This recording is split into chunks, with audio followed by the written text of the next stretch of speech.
राम राम दोस्तों। भगवान का आगमन हो चुका है, नई दुनिया का निर्माण हो रहा है, पुरानी दुनिया परिवर्तन होने जा रही है। भगवान का आगमन कब हुआ था? जो गीता में तो दिखा दिया है, महाभारत गृह युद्ध द्वापर के अंत में कराया, लेकिन ये पापी कलयुग कहाँ से आ गया?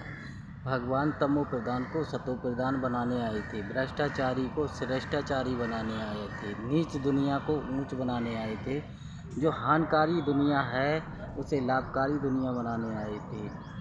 तमो प्रधान को दुनिया को बनाने सतो प्रधान बनाने भगवान आए थे। तो वो कब आए थे?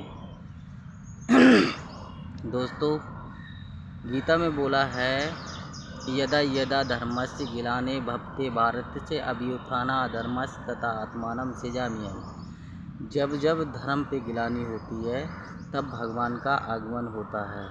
तो धर्मों की गिलानी द्वापर के अंत में नहीं हुई थी, कलयुग के अंत में, सतयुग के आदि में भगवान का आगमन हुआ था, जहाँ पर अनेक धर्म खड़े हुए थे, धर्मों का बोलबाला हो रहा था। तो भगवान उस बीच आए थे। तो अभी अधर्मों का बोलबाला हो रहा है या नहीं हो रहा है? इस पापी कलयुगी दुनिया को सतो प्रधान दुनिया कौन बनाएगा? इस भ्रष्टाचारी दुनिया को श्रेष्ठाचारी कौन बनाएगा? इस नीच दुनिया कलाहीन को कलातीत कौन बनाएगा? वो परमपिता परमात्मा का आगमन कलयुग के अंत में हुआ है, जो गीता में बोला है, प्रवेश तुम, मैं जिस तन में प्रवेश करता हूँ उसे मूढ़मति लोग नहीं पहचानते। मैं प्रवेश करने योग्य हूँ। तो भगवान का आगमन कलयुग के अंत में हुआ है। फिर बोला गया है, कल्प कल्प लगी प्रभु अवतारा। कल्प किसे कहा जाता है? जिसे स्वास्थ्य का चिन्ह दिखाया है ना, स्वास्थ्य जिसे सतिया भी बोलते हैं, वो स्वास्थ्य का चिन्ह सतिया कहो, उसे 4 भागों में बांटा गया है, जिसमें स्वास्थ्य के चिन्ह में सतयुग, त्रेता, द्वापर को कलयुग, चारों युग बराबर बराबर हैं और 4 की आयु भी बराबर बराबर है। तो चारों युग जब बीत जाते हैं, सतयुग, त्रेता, द्वापर और कलयुग, तो उसे मिलाकर एक कल्प बनता है। उस कल्प के अंत में भगवान का आगमन होता है। तो कल्प का अंत किसे कहेंगे? कलयुग का अंत और सतयुग का आदि। तो भगवान का आगमन तब हुआ था। फिर बोला गया है कि भगवान का आगमन किस लिए हुआ है? बोला गया है, परित्राय साधूनाम विनाशाय च दुष्कर्म, धर्म सस्ता अपनाए संभवानी युगे युगे। भगवान ने जिन साधु सन्यासियों ने भगवान के लिए परित्याग किया है, उनके लिए रक्षा करता हूँ, और जिन्होंने धर्म के नाम पर बोलबाला कर रखा है, मैं उनका विनाश करा देता हूँ। तो धर्म का बोलबाला कब हुआ था? कलयुग के अंत में, जहाँ अति गिलानी हो रही थी, तहाँ भगवान का आगमन हुआ था। भगवान किसे कहेंगे? भगवान कौन है? आज हम सारे समस्त संसार में भगवान को ढूंढ रहे हैं। हमारी बुद्धि तमो प्रधान होने के कारण हम उस भगवान को नहीं पहचान पा रहे हैं। वो भगवान कौन है? जिसे बोला गया है, विनाश काले प्रीत बुद्धि और विनाश काले विपरीत बुद्धि। अगर हम भगवान को जानते हैं तो प्रीत है, और भगवान को नहीं जानते हैं तो विपरीत है। तो इस समय विनाश सामने खड़ा है। जैसे अभी लड़ाइयाँ हो रही हैं, जिसे गृह युद्ध बोला गया है, महाभारत गृह युद्ध। गृह युद्ध तो हो ही रहा है। ये एटॉमिक बम विस्फोट, लड़ाई झगड़ा, मारपीट, कलेशबाजी, ये हो रही हैं। तो गृह युद्ध वो तो दुनियादारी का युद्ध है। गृह युद्ध उसे भी कहा जाता है जिसे हर घर में भाई बहन, माता पिता सभी अशांति में एक दूसरे से लड़ रहे हैं, अज्ञानता के कारण, अपने को ना जानने के कारण। भगवान ने बोला है, तुम कौन हो? आत्मा, ये शरीर क्या है? पर, पतन की जड़ है। क्योंकि हम जो भी देखते हैं ये शरीर के भाव के आधार पर चलते हैं, लेकिन अंदर जो भाव है, जो बोल रहा है, देख रहा है, सुन रहा है, उस भाव को नहीं जानते। तो दोस्तों गृह युद्ध घर घर का युद्ध है। भगवान ने गीता में अर्जुन को उपदेश दिया था। 18 अध्याय की गीता किस लिए कराई थी? नष्टो मोहा स्मृति लज्जा बनने की। तो नष्टो मोहा स्मृति लज्जा में क्या बताया था? ये दुनिया, हे अर्जुन, ये दुनिया जो दिख रही है ये विनाशी है, जो सत्य है वो अविनाशी है। तो सत्य क्या है? एक परमपिता परमात्मा और तुम बच्चे। क्योंकि बोला गया है इंद्र जीत जगत जीत, और इंद्र हार तो जगत हार। तो हमारी इंद्रियां इस मोह दुनिया को देख रही हैं। तो बोला गया है मोह सकल व्याधि कर मूला, मोह सब प्रकार की जड़ है। और इसी मोह के कारण हमारे अंदर लड़ाइयाँ होती हैं, झगड़ा होते हैं, मारपीट होती है। लेकिन वास्तविक ये सत्य नहीं है। कोई इंसान उस परम धाम से इस सृष्टि रंगमंच पर आया है तो कुछ ना साथ लेके आया है और ना साथ लेके जाएगा। बोला गया है कि इस दुनिया में, हे दुनिया के दीवानों, एक दिन ऐसा आएगा धन दौलत और माल खजाना सब पड़ा रह जाएगा। ये सुंदर काया मिट्टी होगी। कौन सी सुंदर काया? ये शरीर रूपी सुंदर काया मिट्टी होगी। चर्चा होगी गली गली, कोई ले ले राम का प्याला, शोर मचाई गली गली। तो राम का प्याला, प्याला माने प्यार, वो ले लिया जाए, वही सत्य है। बोला गया है झूठी काया, झूठी माया, झूठा सब संसार। ये शरीर रूपी काया भी झूठी है, ये जो दुनियादारी माया दिख रही है वो भी झूठी है, और झूठा सब संसार। इस शरीर संसार में कोई सत्य नहीं है, एक परमपिता परमात्मा ही सत्य है, बाकी कोई सत्य नहीं है। तो दोस्तों 18 अध्याय की गीता अर्जुन को इसलिए कराई थी कि नष्टो मोहा स्मृति लज्जा के लिए। तो अर्जुन ने लास्ट उपदेश दिया भी था, हे प्रभु मेरा मोह नष्ट हो गया, इस संसार से मेरी अनुभूति खत्म हो गई है और सदा काल के लिए परमात्मा की स्मृति आ गई है। बोला गया था हे अर्जुन, भगवान ने भी लास्ट उपदेश दिया था कि सुधर्मे निधनते परमो वया, सो माने आत्मधर्म है, ये देही का धर्म नहीं है। इस्लामी, बौद्धिक, कृष्ण, मोहम्मद, गुरु नानक, नास्तिक, आर्य समाज, ये देहिक धर्म है, इनसे प्राप्ति नहीं होती। अगर प्राप्ति भी होती है तो अल्पकाल के लिए प्राप्ति होती है, सदा काल के लिए नहीं।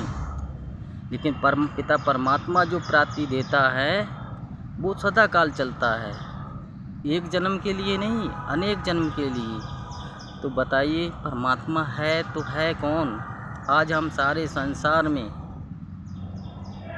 भगवान को ढूंढ रहे हैं। तो भगवान चित्र है या विचित्र है, निराकार है या साकार है, गुड़ी है या बुड़ी है? आज धर्म गुरु अपने आप को भगवान बता रही हैं, कहते हैं शिवो हम, फिर बोलते हैं तत्तुम, जो हम हैं सो ही तुम हो। हम भी भगवान, तुम भी भगवान, भगवान सारा जगत है। अगर हम सब भगवान बन जाएंगे, सभी ईश्वर बन जाएंगे, तो फिर एक दूसरे को दुख क्यों दे रहे हैं? एक दूसरे को पीड़ा क्यों हो रही है? एक दूसरे से अशांति का भाव क्यों पैदा हो रहा है? ये रॉन्ग बात है। अगर भगवान जर्रे जर्रे में है, कण कण में व्यापक है, तो फिर मंदिर मस्जिद गुरुद्वारे में जाने की क्या ज़रूरत है? अगर हमारे अंदर भगवान है तो शरीर में पीड़ा होती है, तो फिर क्यों कहते हैं प्रभु दर्शन दो? जब हमारे अंदर स्वयं भगवान ईश्वर वास करते हैं तो हमें बाहर जाने की ज़रूरत नहीं है। तीर्थों में, गलियों में, मंदिरों में, पेड़ पौधों में क्यों ढूंढ रहे हैं? भगवान तो कल्याणकारी है, अकल्याणकारी नहीं है।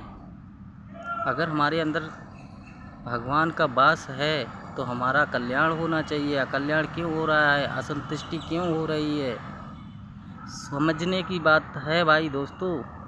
भगवान तो एक ही है, जन्म मरण से न्यारा है। गीता में बोला गया है, मैं कहाँ का रहने वाला हूँ, परम धाम का रहने वाला हूँ। जिसे बोला गया है कि हे अर्जुन, न तत् भासते सूर्यो न शशांको न पावका न निर्बध्यते तद्धामा परमम। मैं यहाँ का रहने वाला नहीं हूँ, मैं उस परम धाम का रहने वाला हूँ जहाँ से तुम आत्माएं इस सृष्टि रंगमंच पर आती हो और सुख दुख का चक्कर काटती हो। जो जैसे कर्म करता है वो वैसे फल भोगता है। मैं न किसी को दुख देता हूँ न सुख देता हूँ। बोला भी गया है, बोया पेड़ बबूल का तो आम कहाँ से खाएं। तो अपने जीवन में जो जैसे बोता है वो वैसे ही काटता है। दोस्तों एक गीत भी लिख रहा है, जो बोएगा वही पाएगा, तेरा किया आगे आएगा, सुख दुख है फल कर्मों का, जैसी करनी वैसी भरनी। तो दोस्तों जो बोता है अपने जीवन काल में वही पाता है, और सुख दुख है फल कर्मों का, ये वही भाता है। भगवान ना किसी को दुख देता है ना सुख देता है। भगवान कहता है मेरे बच्चे सदा सुखी रहें, लेकिन हम अपने कर्मों से नीचे गिरते हैं और अपने ही कर्मों से ऊपर उठते हैं। तो भगवान वास्तविक कौन है? भगवान को कल्पांतकारी कहा जाता है। आज राम कृष्ण को भगवान मानते हैं, तो राम कृष्ण भगवान वास्तविक हैं? भगवान तो कलातीत है, कलाओं से भी परे। आज राम को 14 कला दिखाया है, कृष्ण को 16 कला दिखाया है, तो भगवान तो कलातीत है। और गीता में ये भी बोला गया है, हे अर्जुन, तेरे मेरे इस सृष्टि पर अनेक जन्म हो चुके हैं। तूने और मैंने अनेक जन्म लिए हैं, हजारों हजार जन्म हुए हैं हमारे तेरे, लेकिन तू पिछले जन्मों में नहीं था, ये सत्य नहीं है। तू था, अगले जन्मों में नहीं होगा, ये भी सत्य नहीं है। तू होगा, क्योंकि ये शरीर विनाशी है, आत्मा विनाशी है, ये कभी नहीं मरती है, न जन्म लेती है न मरती है। ये शरीर जन्म लेता है और मरता है। शरीर कपड़ा है आत्मा का, जिसे गीता में बोला है बाषाण जीवाण यथा विहाय। दोस्तों आत्मा इस शरीर रूपी वस्त्र को पहनती है, जैसे कि हम वर्ष वर्ष अंग वस्त्र पहनते हैं ना, पुराना कपड़ा हो जाता है तो फेंक देते हैं और नया धारण कर लेते हैं। तो ऐसे ही आत्मा इस शरीर रूपी वस्त्र को पहनती है, जब पुराना हो जाता है तो भूल जाती है, मैं फेंक देती है। तो हम पुराने जन्मों को क्यों भूल जाते हैं? क्योंकि हम सुख और दुख का चक्र लगाते हैं, इसीलिए भूल जाते हैं। इस मोह दुनिया को अपना ही समझने लगते हैं। ये तन है ना, इसको भी अपना समझ लेते हैं, तो इतना प्रिय हो जाता है, इसीलिए हम भूल जाते हैं। लेकिन भगवान सुख दुख से न्यारा है, जन्म मरण से न्यारा है, अकाल मूर्त है, जीवन नैया को पार ले जाने वाला है। ये जीवन नैया क्या है? ये शरीर नैया है, आत्मा बिठैया है और परमात्मा इसका केवैया है। जो दिखाया है गीता में कि मैं सारथी बन के आया हूँ हे अर्जुन तेरे रथ का। तो ये रथ कौन है? ये शरीर, जिसे बोला है शरीरम रथम विद्धि इंद्राणी यथाय विहाय। ये शरीर रथ है, इंद्रियाँ घोड़े हैं। दोस्तों भगवान कौन है? भगवान वो ही है जिसे शिव शंकर बोला गया है। शिव है कल्याणकारी, शंकर है संहारकारी। तो शिव और शंकर दोनों एक ही आत्मा जब बनती हैं, जब शंकर शिव समान बनता है, आप समान बनता है, जिसे भक्त लोगों ने गाया है बिन पग चले सुने बिन काना, कर्म कर्म बिन कर्म करे बिन नाना, आनंद रहित साकल भोगी, बिन बाड़ी बत्ता जोगी। तो दोस्तों, जो शिवलिंग दिखाया है, जो उसके हाथ पैर का नाक मुंह है ही नहीं। शंकर वाली आत्मा जब शिव बिंदी समान बन जाती है तो हाथ पैर का नाक आँख मुंह ये सब होते हुए नहीं होते। इसीलिए गाया है आनंद रहित साकल भोगी। आँख होते हुए वो ऐसे कर्म करता है, करते हुए नहीं करता है। बिन पग चले, उसके पैर होते हुए चलते हुए नहीं चलता है, देखते हुए नहीं देखता है, बोलते हुए नहीं बोलता है, सुनते हुए नहीं सुनता है, दुनिया चाहे कितनी भी गिलानी करे। इसीलिए उसका एक कलयुग में कलंकी अवतार दिखाया है।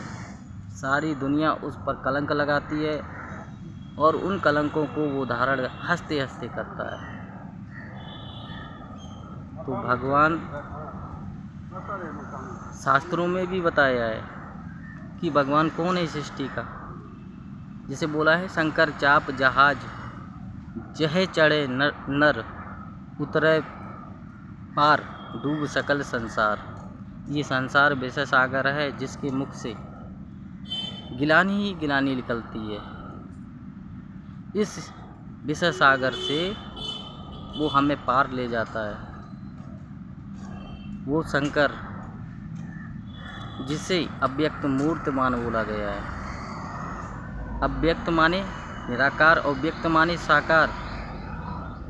साकार उस व्यक्त बिंदी रूप को में टिक जाता है तो दोनों एकाकार हो जाते हैं। जिसे बोला है सगुणी अगुणी कुछ नहीं वेदा, उभरय सबय संबद वेदा। दोस्तों, साकार और निराकार में कोई अंतर नहीं है। साकार उस निराकार बिंदी में जब स्थित हो जाता है तो दोनों एकाकार हो जाता है, तब तक भगवान उसे नहीं कह सकते। तो दोस्तों, अब ज़्यादा कुछ नहीं कहेंगे क्योंकि वो ही भगवान है। शिव शंकर भोलेनाथ ही भगवान है इस सृष्टि को।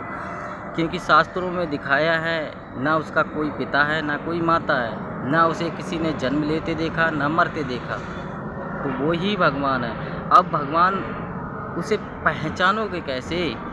क्योंकि बोला है जीव जानो तेव जनाई, जानत तुम्हें हो जाई।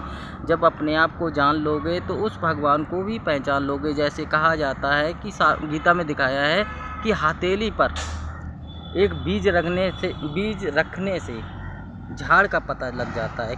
नींव का हथेली पर बीज रख लिया जाए तो बुद्धि में ये पता लग जाता है कि इसका झाड़ कैसा होगा, कड़वा स्वभाव का होगा, इसके पत्ते कैसे होंगे, इसका फल कैसा होगा। ऐसे ही जब हम अपनी आत्मा स्टेज को जान लेंगे तो उस परमपिता परमात्मा को ही पहचान लेंगे। दोस्तों, हमारा वास्तविक परिचय क्या है, हर मनुष्य भूले हुए है। अगर किसी से पूछा जाए कि तुम्हारा वास्तविक परिचय क्या है तो हम लोग बताते हैं कि हम लड़का हैं, लड़की हैं, जज हैं, वकील हैं, इंजीनियर हैं, डॉक्टर हैं, कमिश्नर हैं। तो ये शारीरिक परिचय है, शारीरिक परिचय दिया है। जो आपका वास्तविक परिचय है वो नहीं दिया है। गीता में बोला है बिरकोण मध्य प्राण आवेश सम्यक। जब भी कोई इस शरीर को छोड़े तो आत्मा पर ध्यान करे, क्योंकि आत्मा भ्रुकुटी के मध्य में बैठी हुई है जहाँ पर बिंदी और टीका लगाते हैं। तो यहाँ आत्मा का स्थान दिया हुआ है, यहाँ पर ध्यान करें। जो उसका रूप क्या है, अणु अणुयान सम्मत। आत्मा अणु से भी अणु है।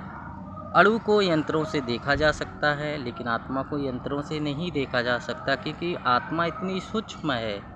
फिर बोला गया है आत्मा अंगुष्ठाकार है। जैसे समस्त संसार के हाथ के सिंगाप्रंश एक जैसे नहीं होते, ऐसे ही आत्मा के भाव स्वभाव संस्कार एक जैसे नहीं हैं हर मनुष्य के। तो दोस्तों, आत्मा यहीं पे विराजमान क्यों है? क्योंकि साधु संत महात्माओं ने ये परंपरा डाली थी कि हम बिंदी टीका लगाते रहेंगे तो वो आत्मा की स्मृति बनी रहेगी। लेकिन हम बिंदी टीका लगाते रहे और आत्मा के भाव को भूल गए, उस स्मृति को भूल गए। इसीलिए हम भूले करते हैं, हम भूलों का पुतला बन चुके हैं। भूले करना हमारा स्वभाव बन गया है। क्यों? क्योंकि संगात संगते कामा, हम जैसी दुनिया का संग करेंगे वैसा ही रंग पड़ेगा। जैसा दुनिया में आदमी चश्मा लगाता है उसे वैसा ही दिखता है। काला चश्मा लगाएंगे तो काली दुनिया दिखाई देगी, लाल चश्मा लगाएंगे तो लाल दुनिया दिखाई देगी, सफ़ेद चश्मा लगाएंगे तो सफ़ेद दिखाई देगी। तो हमने चश्मा कैसा लगाया है? व्यभिचारी का। व्यभिचारी से क्या होता है? भ्रष्टाचार। और शिष्टाचार रूपी चश्मा लगाएंगे तो हमें शिष्टाचारी दुनिया दिखाई देगी, जिसे बोला गया है बुरा देखन मैं चला, बुरा न मिला कोई, अपन को देखा तो मुझसे बुरा न कोई। आज हम सारी दुनिया में बुराई देखते रहते हैं कि तू बुरा है, तू बुरा है, लेकिन वास्तव में कोई बुरा नहीं है संसार में, क्योंकि ये संस्कार है, दुनिया के भाव है, ये समय चल रहा है।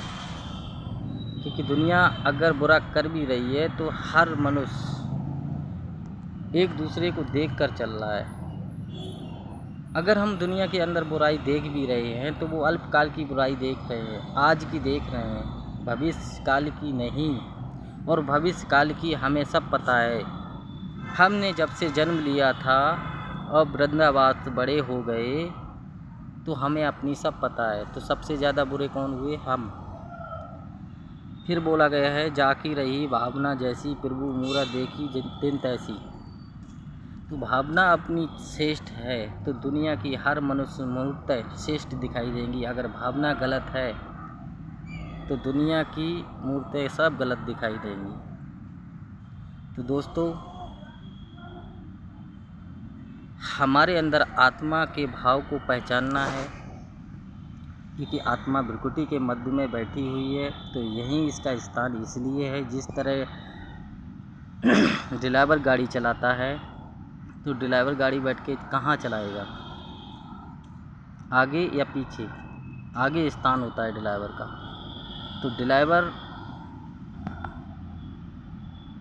हॉर्न होगा, क्लच ब्रेक होगी, गेट होगा, शीशा होगा, वहीं बैठ के ड्राइवर चलाएगा गाड़ी। ऐसे ही ये माइंड इंजन है, कान गेट है, मुख हॉर्न है, आंखें शीशा है, मन बुद्धि क्लच ब्रेक है, हाथ पैर पहिया है। तो आत्मा रूपी ड्राइवर, माइंड रूपी इंजन, आंखें रूपी शीशा के बीच के मध्य में बैठ के इस शरीर रूपी गाड़ी को चला रहा है। बस जानना है, गीता में तो साफ स्पष्ट दिखाए हैं दोस्तों, लेकिन हम उसे जानते हुए या भूल में क्यों पड़े हैं? अब ज़्यादा कुछ नहीं कहेंगे। हर मनुष्य बुद्धिमान है, विवेकशील है, समझने के लिए इशारा ही काफ़ी है। राम राम आपके लिए, आपके परिवार के लिए, समस्त संसार के लिए। मेरी वाणी से आपको दुख प्रदान ना हो, समझने की कोशिश करें। राम राम सभी के लिए। धन्यवाद।